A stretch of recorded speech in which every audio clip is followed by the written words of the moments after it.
Halo semuanya, kembali lagi di channel Hobi Akuntansi setelah vakum beberapa waktu. Kali ini saya memberikan judul video saya yaitu Salah Kaprah Pendidikan Vokasi.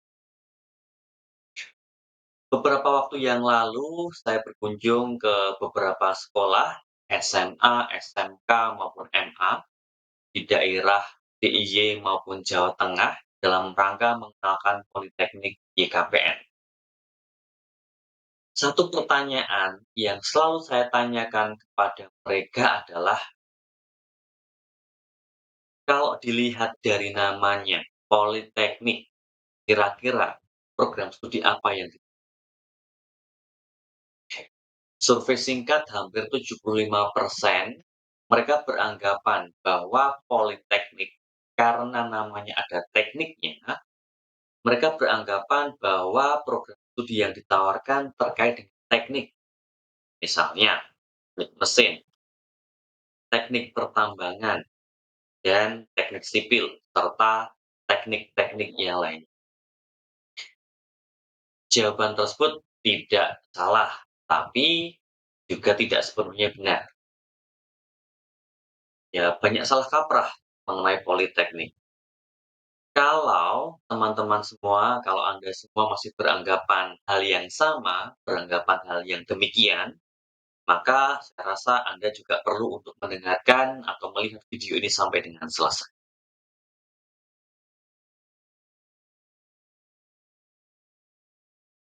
Oke, baik teman-teman, untuk meluruskan salah kaprah tersebut, kita akan bersama-sama melihat Undang-Undang Republik Indonesia Nomor 12 Tahun 2012 tentang Pendidikan Tinggi. Nah, berdasarkan undang-undang tersebut, jenis pendidikan tinggi di Indonesia dibagi menjadi 3, yaitu yang pertama adalah pendidikan akademik. Secara definitif, pendidikan akademik merupakan pendidikan tinggi, program sarjana, dan atau program pasca sarjana yang diarahkan pada penguasaan dan pengembangan cabang ilmu pengetahuan dan teknologi.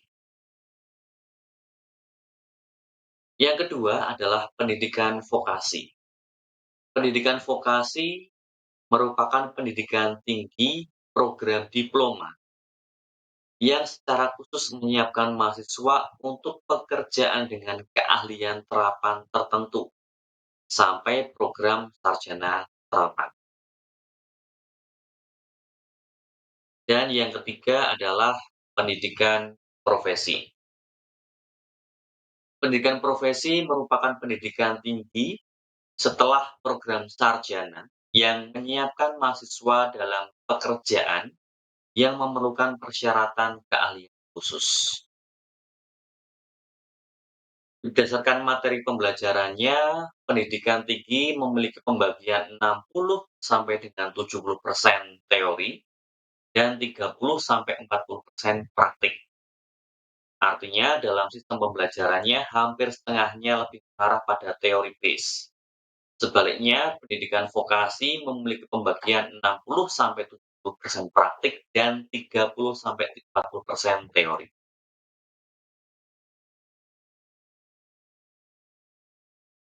Oke, terus pertanyaannya, politeknik itu apa? Ya, politeknik adalah salah satu bentuk perguruan tinggi di Indonesia. Berdasarkan UU RI nomor 12 tahun 2012 tentang pendidikan tinggi, bentuk perguruan tinggi di Indonesia itu ada 6. Yang pertama adalah universitas. Kita lihat nanti politeknik di belakang. Yang pertama universitas. Universitas merupakan perguruan tinggi yang umum dikenal oleh masyarakat yang menyelenggarakan pendidikan akademik dan dapat juga menyelenggarakan pendidikan vokasi dalam berbagai rumpun ilmu pengetahuan dan atau teknologi. Dan jika memenuhi syarat, universitas dapat menyelenggarakan pendidikan profesi. Contoh yang tentu pasti kalian tahu adalah Universitas Gadjah Mada.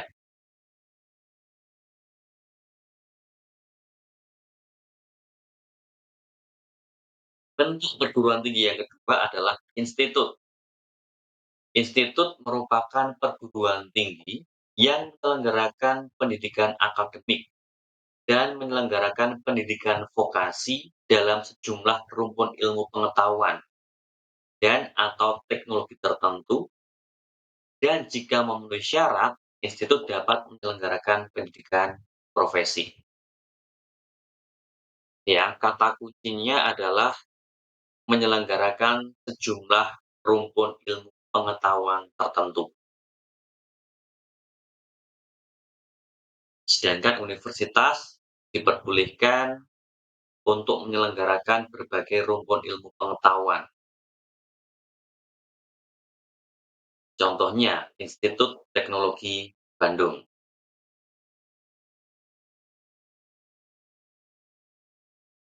Bentuk perguruan tinggi yang ketiga adalah sekolah tinggi. Sekolah tinggi merupakan bentuk perguruan tinggi yang menyelenggarakan pendidikan akademik dan dapat menyelenggarakan pendidikan vokasi dalam satu rumpun ilmu pengetahuan dan atau teknologi tertentu. Dan jika memenuhi syarat, sekolah tinggi dapat menyelenggarakan pendidikan profesi. Contohnya adalah Sekolah Tinggi Intelijen Negara. Yang keempat, politeknik. Politeknik merupakan perguruan tinggi yang menyelenggarakan pendidikan vokasi. Ingat ya, di awal tadi saya menyebutkan pendidikan akademik, pendidikan vokasi. Politeknik adalah perguruan tinggi yang menyelenggarakan pendidikan vokasi dalam berbagai rumpun ilmu pengetahuan dan atau teknologi. Dan jika memenuhi syarat, politeknik dapat menyelenggarakan pendidikan profesi. Ini pasti teman-teman tahu ya, sekolah kedinasan, PKN STAN. Yang kelima ada akademi. Akademi merupakan perguruan tinggi yang menyelenggarakan pendidikan vokasi dalam satu atau beberapa cabang ilmu pengetahuan dan atau teknologi tertentu. Contohnya adalah Akmil, Akademi Militer. Dan yang terakhir adalah akademi komunitas. Akademi komunitas merupakan bentuk perguruan tinggi yang menyelenggarakan pendidikan vokasi setingkat diploma 1 dan atau diploma 2 dalam satu atau beberapa cabang ilmu pengetahuan dan atau teknologi tertentu yang berbasis keunggulan lokal atau untuk memenuhi kebutuhan khusus. Contohnya adalah Akademi Komunitas Seni dan Budaya Yogyakarta. Dan inilah secara singkat bentuk perguruan tinggi yang ada di Indonesia. Secara definitif, politeknik adalah perguruan tinggi yang menyelenggarakan pendidikan vokasi dalam berbagai rumpun ilmu pengetahuan dan atau teknologi. Dan jika memenuhi syarat, politeknik dapat menyelenggarakan pendidikan profesi. Nah, sedangkan pendidikan vokasi sendiri adalah pendidikan tinggi program diploma yang menyiapkan mahasiswa untuk pekerjaan dengan keahlian terapan tertentu sampai program sarjana terapan. Yang perlu Anda highlight, garis bawahi adalah menyiapkan mahasiswa untuk pekerjaan dengan keahlian terapan tertentu. Jadi keahlian yang disiapkan itu secara spesifik. Pendidikan vokasi sebagaimana dimaksud pada ayat 1 dapat dikembangkan oleh pemerintah sampai program magister terapan atau program doktor terapan. Nah, jadi teman-teman tidak perlu khawatir. Kadang-kadang ada pertanyaan, "Pak, Mas, kira-kira kalau saya masuk di diploma 4 atau sarjana terapan, saya bisa nggak ya lanjut di S2?" Jawabannya bisa, karena secara khusus pendidikan vokasi pun juga ada program magister terapan, bahkan sampai dengan program doktor terapan. Oke, kita lihat selanjutnya. Program diploma sebagaimana dimaksud yang diselenggarakan di politeknik, secara khusus disiapkan untuk menyiapkan mahasiswa menjadi praktisi yang terampil untuk memasuki dunia kerja sesuai dengan bidang krianya masing-masing. Program diploma terdiri atas program Diploma 1, Diploma 2, Diploma 3, dan Diploma 4 atau sarjana terapan. Pendidikan vokasi atau dikenal juga sebagai pendidikan kejuruan adalah sistem pendidikan yang memang berfokus pada pengembangan keterampilan praktis dan pengetahuan spesifik yang dirancang untuk memenuhi kebutuhan dunia kerja yang terus berkembang. Tidak seperti pendidikan akademis tradisional yang cenderung berfokus pada teori. Pendidikan vokasi memang memprioritaskan pembelajaran melalui praktik dan pelatihan langsung.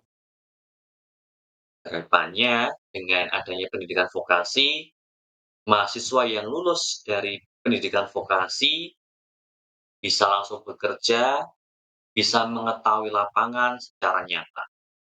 Dan ini, sarjana terapan atau D4, tingkatannya itu setara dengan S1. Kalau ada pertanyaan, bisa nggak ya Pak ya, kalau D3 melanjutkan ke S1? Jawabannya bisa. Kemudian, ada pertanyaan lain lagi. Misalkan saya ambil program D4, bisa nggak ya Pak ya, saya mengambil atau melanjutkan di S1? Melanjutkan ke S1 bisa nggak? Jawabannya, ya nggak bisa, karena D4 itu setara S1, ya.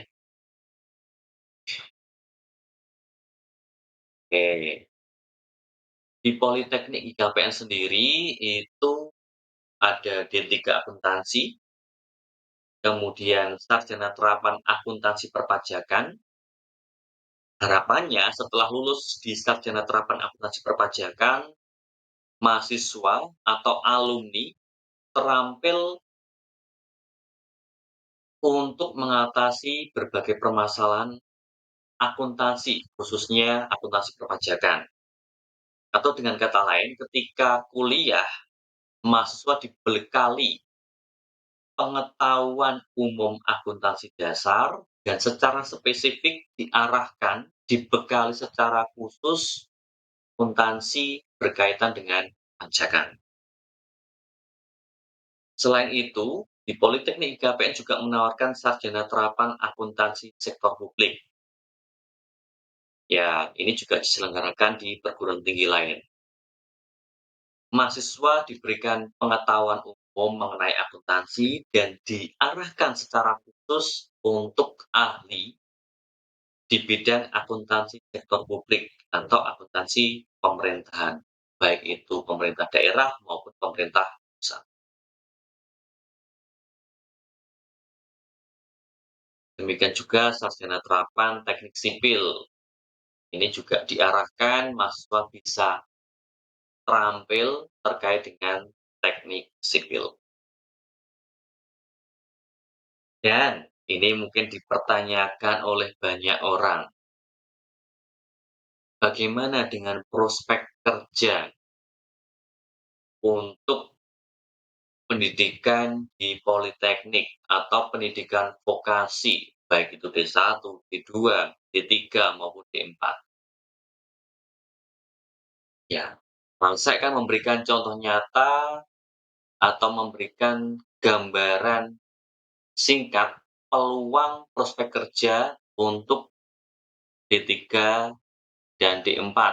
Saya berikan contoh yang mungkin bisa diakses oleh banyak orang berkaitan dengan lowongan CPNS. Oke, sekarang tertampil website SSC ASN. website yang digunakan untuk seleksi calon ASN. Secara khusus, di sini tertampil seleksi calon ASN 2024. Di website ini saya akan memberikan gambaran bagaimana pendidikan vokasi itu memiliki prospek yang cukup bagus juga, tidak kalah dengan akademik. D1, D2, D3, D4, atau sarjana terapan. Anda bisa memasukkan jenjang pendidikan, program studi, instansi, jenis pengadaan.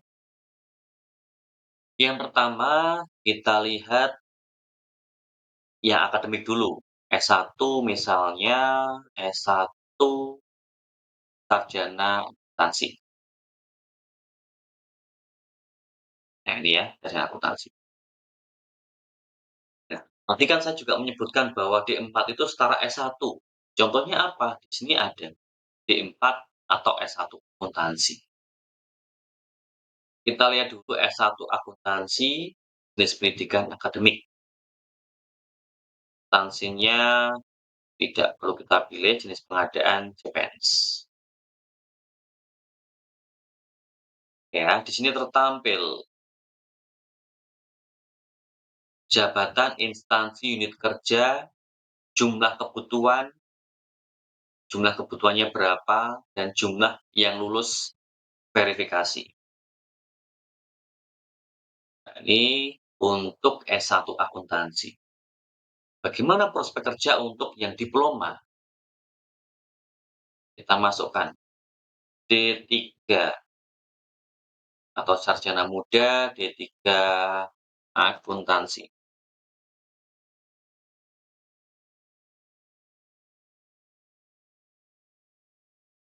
Oke, mungkin banyak yang underestimate untuk D3. "Ah, nggak mau D3 Pak, karena nanggung, sekalian aja S1." Ya tidak demikian, ya boleh seperti itu. Tapi terkait dengan prospek kerja, jangan salah, karena banyak yang underestimate, justru peluang kerja, khususnya di CPNS ini, peluangnya terbuka. Karena formasinya banyak, pesaingnya sedikit. Misalnya, Badan Intelijen Negara, formasinya, kebutuhannya satu, yang lolos verifikasi satu. Dengan kata lain, kalau Anda passing grade saja, sudah pasti lolos, gitu ya. Bahkan ada beberapa formasi yang pendaftarnya itu kosong. Misalnya ini, Badan Intelijen Negara, formasi atau kebutuhan 3 yang mendaftar 0. Kalau Anda D3 mendaftar di formasi ini, asalkan passing grade pasti lolos, ya, tidak ada saingannya. Ini D3. Kemudian kalau D4 bagaimana? D4 akuntansi juga, akuntansi perpajakan.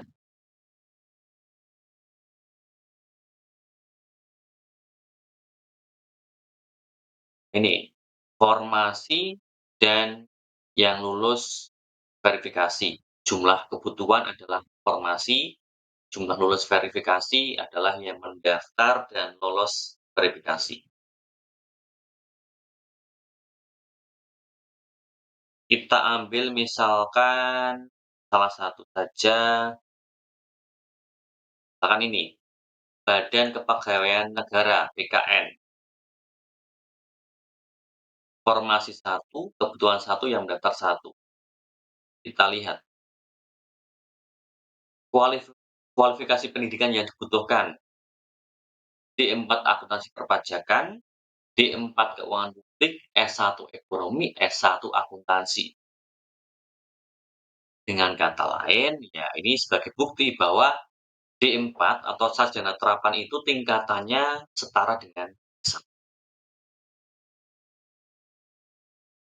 Dan masih banyak lagi, Anda bisa cek di SSC ASN ataupun di websitenya BUMN bagaimana prospek atau peluang untuk program studi D3 maupun D4 atau D1, D2.